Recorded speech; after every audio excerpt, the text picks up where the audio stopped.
김광덕 목사가 쓴 물매와 조약돌 36번째 깊은 생각 뿌리 깊은 나무처럼 2016년 8월 31일 저의 블로그에 올린 글입니다. 4대주의를 어떻게 극복할 것인가? 들을 만한 말을 다 들었을 테지만 하나님 두려운 줄 알아 그의 분부를 지키라는 말 한마디만 결론으로 하고 싶다. 이것이 인생의 모든 것이다. 좋은 일이든 나쁜 일이든 심지어 남몰래 한 일까지도 사람이 한 모든 일을 하나님께서는 심판에 붙이신다는 사실을 명심하여라. 솔로몬이 쓴 전도서 성경 전도서 12장 13절로 14절 말씀입니다. 18년 전 첫 딸 애전이가 결혼하여 첫 손녀인 지은이가 출생하였습니다. 너무나 행복하고 기뻤습니다. 주위의 친구들에게 말했습니다. 손자를 낳기 전에는 인생과 목표를 논하지 말라. 하나님의 사랑을 조금이라도 맛을 본 행복이었기 때문입니다. 창세기 1장에 하나님은 아름다운 세상을 창조하신 후 하나님의 형상을 닮은 아담과 하와를 만드시고 아름다운 세상을 몽땅 선물로 주셨습니다. 그리고 말씀하셨습니다. 하나님께서는 그들에게 복을 내려주시며 말씀하셨다. 자식을 낳고 번성하여 온 땅에 퍼져서 땅을 정복하여라. 바다의 고기와 공중의 새와 땅 위를 돌아다니는 모든 짐승을 부려라. 하나님께서는 다시 이제 내가 너희에게 온 땅 위에서 낫알을 내는 풀과 씨가 든 과일나무를 준다. 너희는 이것으로 양식을 삼으라. 모든 들짐승과 모든 공중의 새와 땅 위를 기어다니는 모든 생물에게도 온갖 푸른 풀을 먹이로 준다 하시자 그대로 되었다. 이렇게 만드신 모든 것을 하나님께서 보시니 참 좋았다. 엿새 날도 밤, 낮, 하루가 지났다. 창세기 1장 28절로 31절 말씀입니다. 세월이 빠르기만 합니다. 10년 전 초등학생으로 캐나다에 갔던 지은이가 첫 손주죠. 훌쩍 자라 고등학교를 졸업하고 맥길대학교에 입학하기 전 한국을 방문하였습니다. 앞으로 8년을 공부해야 의사가 된다고 합니다. 예수님의 마음으로 돈을 초월하는 의사 선교사가 되었으면 좋겠습니다. 짧은 기간이지만 지은이에게 많은 대화 속에서 많은 것을 배우고 확인하고 감사하는 시간들이었습니다. 한국교회에서 이슈와 쟁점이 되고 있는 성소수자 문제, 동성애자 문제, 종교차별 금지법, 양성평등 등 대하여 대화를 했습니다. 질문하는 할아버지 목사와 우리들의 모습이 부끄러웠습니다. 동성애 사람들에 대하여 풍부한 지식과 사랑이 있었습니다. 지식을 넘어 문화와 삶이었습니다. 근본에 졸업한 고등학교 전학년 수석 졸업자가 동성애 사람이라고 합니다. 우리 손녀 지은이는 2등을 했죠. 가까운 친구 중 동성애 학생이 있다고 합니다. 선생님들도 학생들도 엄마는 우리 딸 애전이죠. 전혀 차별이 없다고 합니다. 이제 대학교에 들어가면 모두 커밍아웃을 한다고 합니다. 동성애는 중독도 아니고 치료할 수도 있는 질병도 아니라는 것입니다. 혐오나 정죄는 별나라 이야기인 것입니다. 종교 차별도 있을 수 없다는 것입니다.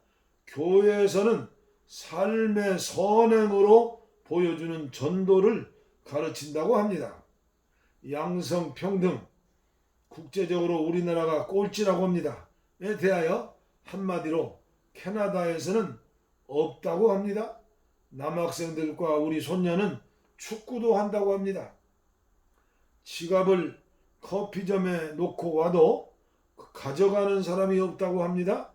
여름이면 지천으로 널려있는 산딸기 복분자죠. 아무도 따먹지 않는다고 합니다. 왜요? 산짐승, 토끼나 다람쥐 등등 먹이이고 살림의 먹이, 거름이기 때문이라고 합니다. 열매를 보면 나무를 알 수 있습니다. 신앙생활에도 믿음에는 반드시 열매로 분별할 수가 있습니다.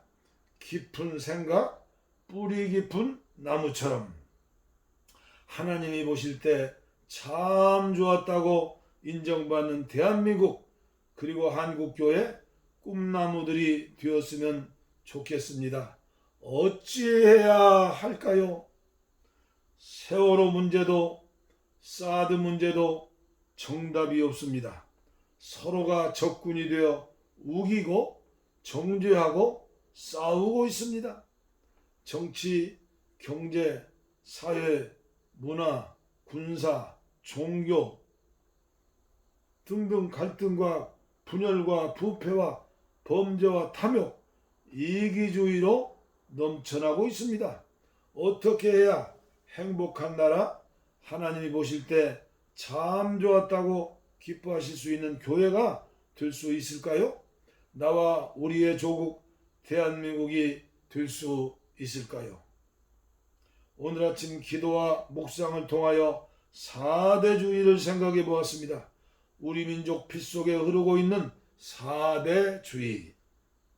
4대주의의 사전적 풀이는 주체성 없이 세력이 강한 나라나 사람을 받들어 섬기는 태도, 자주성 없이 세력이 강대한 자에게 붙어서 자기의 존립을 유지하는 경향이라고 합니다.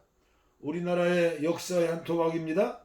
최근에 남한산성에서 비참한 모습을 볼 수 있습니다. 1623년 3월 13일 서인 세력이 광해군을 역괴로 몰아낸 인조 반정을 아실 것입니다. 그 다음날 실세가 된 인목대비는 광해군의 36가지 죄악을 논하면서 반정 쿠데타를 정당화하는 교지를 내렸습니다. 우리나라가 중국을 섬겨온 지 200여 년이 지났으니 의리로서는 군신의 사이지만 은혜에서는 부자의 사이와 같다고 임진년에 나라를 다시 일으켜준 은혜는 영원토록 잊을 수 없었던 것이라고 이리하여 선왕께서는 40년간 보유해 계시면서 지성으로 중국을 섬기시며 평생을 한 번도 서쪽으로 등을 돌리신 적이 없었다. 그런데 광해는 은혜를 저버리고 천자의 명을 두려워하지 않았으며 배반하는 마음을 품고 오랑캐와 화친하였다. 이러한 죄를 저지른 자가 어떻게 나라의 임금으로서 백성의 부모가 될 수 있으며 조정의 보유에 있으면서 종묘사직의 신령을 받을 수 있겠는가? 이어 그를 폐위시키는 광해군의 죄는 36가지가 아니라 거의 유일한 이유는 중국의 은혜를 저버리고 오랑캐와 화친함으로 인륜과 예의를 버렸다는 한 가지 죄목인 것입니다. 인목대비가 말한 중국은 명나라 황제요 금수에 비긴 오랑캐는 후금으로 13년 뒤인 1636년 청으로 개칭하고 병자호란으로 인조는 삼전도에서 3배 구도구 3번 절하고 9번 고개를 땅에 처박는 거죠. 치욕을 당했습니다. 국토는 유린당하고 조선인 60만이 노예가 되었습니다. 8년 뒤에 1644년 명나라는 망했습니다. 집권 세력의 오판으로 백성은 어육이 됐지만 그들 특권층은 그 뒤에도 강자에게 빌부터 세세년년 영화를 누렸습니다. 사대주의는 약자의 생존 전략이요 외교적 전술이지만 추악한 기득권 유지 전략이기도 합니다. 땡땡이 신문 칼럼에서 인용한 글입니다. 소설 풀꽃도 꽃이다. 조정래가 쓴 나오는 글에서입니다. 소설 풀꽃도 꽃이다. 하늘은 누구에게나 한 가지 이상의 능력을 부여했다. 공부하는 능력은 인간의 수많은 능력 중 하나에 지나지 않는다. 장미꽃만 꽃이냐? 풀꽃도 꽃이다. 잘난 놈만 사람이냐? 못난 놈도 사람이다. 단 한 명의 학생도 버려서는 안 된다. 모두를 감싸안고 가는 게 교육이다. 그런데 지금의 현실은 350명 학생을 대상으로 시험을 쳐서 100명만 뽑고 250명은 방과 후 학교 등록도 못하게 한다. 평균 250명씩 학생을 버리는 나라, 이것이 우리의 현실이다. 대한민국의 교육은 지금 국가의 운명을 좌우하는 심각한 상황이다. 청소년들이 죽어가는데 가장 큰 사망 원인이 자살이고 가장 큰 사망 원인이 성적 때문이고 나머지는 왕따, 학교 폭력의 시달림이고 청소년 자살률이 1위이다. 과도한 사교육비가 40조인 나라이다. 6년 전의 글이죠. 측량할 수 없는 우주에 비하면 우리 사는 지구촌은 좁쌀보다도 적습니다. 그러나 하나님이 만드신 사람은 하나님의 형상으로 만들었기 때문에 우주보다 광대합니다. 천연적인 인간의 두뇌로는 측량할 수 없습니다. 영물, 만물의 영장이기 때문입니다. 인간을 위하여 사랑하시기 때문에 사람으로 오셔 대신 십자가에 죽으신 분이 하나님이신 하나님의 아들 예수님이십니다. 그러나 참으로 안타까운 현실은 대통령으로부터 모든 사람은 배운 대로 산다는 것입니다. 교육이 중요합니다. 가정교육, 학교교육, 종교교육, 사회교육, 사람 사는 모든 현장이 교실이고 스승입니다. 그러므로 모든 사람들은 생각 없이 살면 뿌리 깊은 나무가 될 수 없습니다. 사대주의자가 될 수밖에 없습니다. 고민해야 합니다. 신앙인들도 생각 없이 무조건 끌려다니면 아니 됩니다. 공중의 권세 잡은 마귀, 탐욕으로 물든 세상의 풍속, 뼛속 핏속에 가득한 자아의 탐욕, 인간의 힘으로 이길 수가 없습니다. 하나님 앞에서 스스로 해답을 얻고 살아가야 합니다. 저는 하루에 한 번씩 솔로몬의 전도서를 읽습니다. 그리고 일글을 쓰려고 노력합니다. 경영선교 전력연구소의 저녁 편지입니다. 동성애 사람들, 성소수자들, 장애인들 사랑은 못해도 차별하거나 혐오하면 아니 됩니다. 하나님은 어느 누구에게도 자격증을 주지 않으셨습니다. 자격이 있을 수도 없습니다. 마지막 임종시를 생각해야 합니다. 그 후에는 하나님의 심판이 있습니다. 나는 분명히 말한다. 이 보잘것없는 사람 중 하나에게 내 제자라고 하여 냉수한 그릇이라도 주는 사람은 반드시 그 상을 받을 것이다. 마태복음 10장 42절 말씀입니다. 아까 저의 글에 올린 첫손녀 지은이는 이제 대학교 4학년을 마치는 곧 대학원에 들어가야 합니다. 둘째 지민이는 토론토 대학 3학년입니다. 이제 4학년 올라가야 합니다. 그 손녀들의 가까운 친구와 남학생들도 있고 여학생들도 있습니다. 캐나다는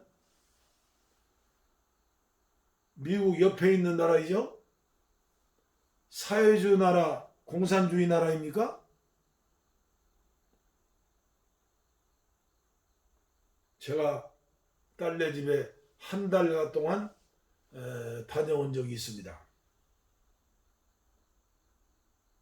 한국에서 많은 사람들이 그 나라에 이민을 가려고 합니다. 산에 있는 나무만 팔아먹어도 평생을 살 수 있다고 합니다. 산과 강과 자연이 아름다운 나라입니다. 면적은 엄청나게 넓고 사람들은 너무나 적은 인구가 삽니다. 그래서인지 마음이 넓습니다.